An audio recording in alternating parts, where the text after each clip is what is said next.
পশ্চিমবঙ্গ রাজনীতির ভবিষ্যৎ কোন দিকে আগাচ্ছে? কথাটা বলছি কেন? হ্যাঁ, কারণ বর্তমানে বিজেপি শাসন বা বিজেপি ক্ষমতায় এসছে, আপনারা সকলেই জানেন। আর বিরোধী পক্ষ বলতে এখন তৃণমূল।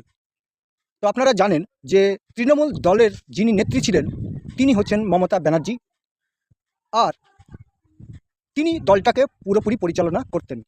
এখন তার যেহেতু বয়স হয়েছে, প্রায় ৭১ বছর বয়স, তো এর পরবর্তীতে তৃণমূল দলকে পরিচালনা করবে কে?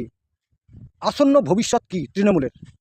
না আদৌ কি তৃণমূল দলটা থাকবে এই পশ্চিমবঙ্গে, না এটা অচিরেই ধ্বংসের দিকে এগিয়ে যাবে?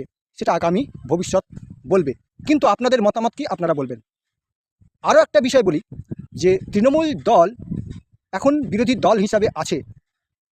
নতুন দল কি পুনরায় সিপিএম আবার কি নতুন করে শক্তি জোগাড় করে পশ্চিমবঙ্গে পুনরায় উজ্জীবিত হবে, না জাতীয় কংগ্রেস এই পশ্চিমবঙ্গে নতুন করে আবার টেক গেড়বে, যেটা আজ থেকে 50-60 বছর আগে ছিল?